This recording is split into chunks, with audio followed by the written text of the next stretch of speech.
क्या वजह हो सकती है कि अनिका गुलेरिया मिलने नहीं आई? तभी अचानक से विक्की को एक झटका लगा। उसके दिमाग में एक बात दौड़ गई। कहीं ऐसा तो नहीं कि अनिका गुलेरिया मुझसे नाराज हो? मैंने कल अनिका का हाथ पकड़ लिया था, वह भी अनिका के परमिशन के बिना। अपने सिर पर एक हाथ मारते हुए विक्की ने खुद से ही कहा, न जाने कल तुम्हें क्या हो गया था विक्की, जो तुमने ऐसी बेवकूफ़ी की। कहीं ऐसा तो नहीं कि अनिका मुझसे मिलने में इनसिक्योर फील कर रही हो?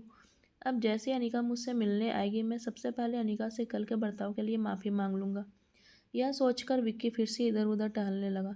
वैसे तो विक्की एक सुलझा हुआ इंसान था, लेकिन आज वह खुद नहीं समझ पा रहा था कि वह अनिका गुलेरिया की चिंता की वजह से बेचैन था या अनिका गुलेरिया को ना देख पाने की वजह से। तभी उसे ख्याल आया, मैं खुद ही अनिका गुलेरिया को मैसेज करके या फिर कॉल करके पता कर लेता हूँ कि क्या हुआ। ऐसा सोचते ही विक्की ने अपना फ़ोन उठाया। अनिका गुलेरिया ने रोहित मारवा से कहा, मुझे इस तरह से देखना बंद करो और मेरे सवाल का जवाब दो।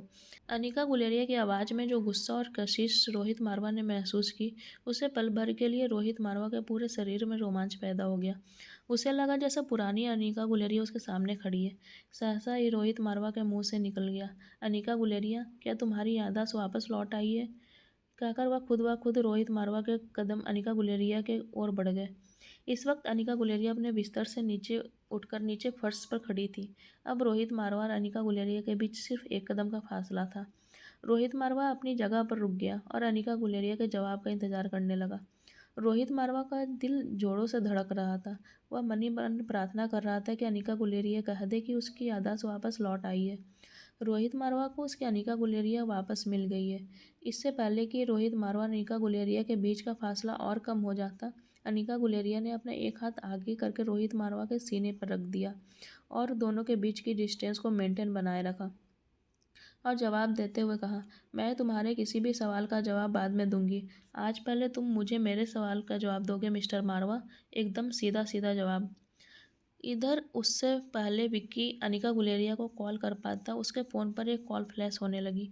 फ़ोन नंबर को देखकर विक्की के चेहरे पर मुस्कुराहट आ गई। उसने फ़ोन उठाया तो दूसरी तरफ से आवाज़ आई, और विक्की साहब बताइए, अब तक काम हो गया या नहीं? विक्की ने जवाब देते हुए कहा, ऐसे कामों में थोड़ा वक्त तो अक्सर लग जाया करता है, मुझे थोड़ा वक्त दो। मैंने कहा ना तुम्हारा काम हो जाएगा, थोड़ा सब्र रखिए सान्याल जी।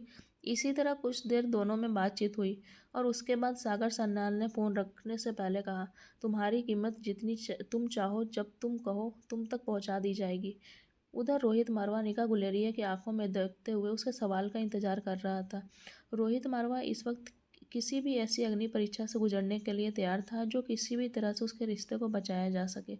रोहित मारवा की अनिका आंखों में अनिका गुलेरिया के सवाल का इंतजार जब अनिका गुलेरिया ने देखा तो उससे पूछा, मिस्टर मारवा, आकाश की मौत से तुम्हारा क्या संबंध है? यह सवाल अनिका गुलेरिया जितने सीधा सीधा पूछा था, रोहित मारवा के लिए यह जैसे उसे पर उठाए गए सवाल जैसा था। मानो अनिका गुलेरिया को आकाश गुलेरिया की मौत को लेकर रोहित मारवा पर शक हो। रोहित मारवा ने पूछा, क्या तुम्हें मुझ पर शक है कि मैं आकाश गुलेरिया की मौत का जिम्मेदार हूँ? अनिका गुलेरिया ने कहा, मैंने तुम्हें पहले ही कहा है कि मुझे मेरे सवाल का सीधा सीधा जवाब चाहिए, और सच भी। आजकल मैं तुमसे जब भी पूछती हूँ तो तुम उसका सीधा और सच्चा जवाब नहीं देते, उसे गोल गोल घुमाकर टाल देते हो। और यह भी एक वजह है कि आज हमारे रिश्ते को तुमने डाइवोर्स तक पहुँचा दिया है। रोहित मारवा ने बड़ी धीमी और पोलाइट आवाज़ में कहा, क्या अनिका गुलेरिया सच में हमारे रिश्ते को मैंने डाइवोर्स तक पहुंचाया है? इससे पहले कि बात एक बार फिर से अपना रुख बदल कर दूसरी दिशा में चली जाती, अनिका गुलेरिया ने सख्ती से कहा, मिस्टर मारवा, सीधे सवाल का सीधा जवाब दो। रोहित मारवा ने जवाब देते हुए कहा, क्या तुम मुझ पर विश्वास करोगी अगर मैं कहूँ कि आकाश गुलेरिया की मौत के साथ मेरा कोई रिश्ता नहीं? हाँ, यह सच है कि हमारे बीच बिजनेस हमेशा से रही है। निजी जिंदगी में वह मेरा बहुत अच्छा दोस्त बन चुका था, और यह बात तुम भी जानती हो। तुम्हारे और मेरे आकाश ने जितना किया है उसके बदले में चाहे तुम कुछ भी कर लूँ, उसकी दोस्ती और रिश्ते की कीमत अदा नहीं कर पाऊंगा। रोहित मारवा की बात का जवाब देते हुए अनिका गुलेरिया ने कहा, जो गलती मैं एक बार कर चुकी हूँ उसे दोबारा नहीं दोहराऊंगी। अनिका गुलेरिया के शब्द सुनते ही रोहित मारवा बड़े ध्यान से अनिका गुलेरिया की तरफ देखने लगा। अपनी बात को आगे बढ़ाते हुए अनिका गुलेरिया ने कहा, मैं तुम पर विश्वास करूंगी, लेकिन क्या तुम ऐसी कोई बात मुझे बता सकते हो कि जिससे मैं अपने दिमाग को यह सबूत दे सकूं कि उस एक्सीडेंट के साथ तुम्हारा कोई लेना देना नहीं है? कुछ सोचने के बाद रोहित मारवा ने अनिका गुलेरिया से कहा, उस कंपनी में मिस्टर करण गुलेरिया यानी कि पापा ने आधे से ज़्यादा शेयर तुम्हें देने की बात कही थी, लेकिन तुमने इनकार करते हुए आधे से ज़्यादा शेयर आकाश गुलेरिया को देने के लिए कह दिया था, ताकि कंपनी में किसी भी तरह के डिसीजन लेने में आकाश को दिक्कत ना आए। इतनी बात तो सब जानते हैं, लेकिन इसके अलावा भी एक सच है जो तुम तीनों के अलावा मैं जानता हूँ। अनिका गुलेरिया ने पूछा, कैसा सच मिस्टर मारवा?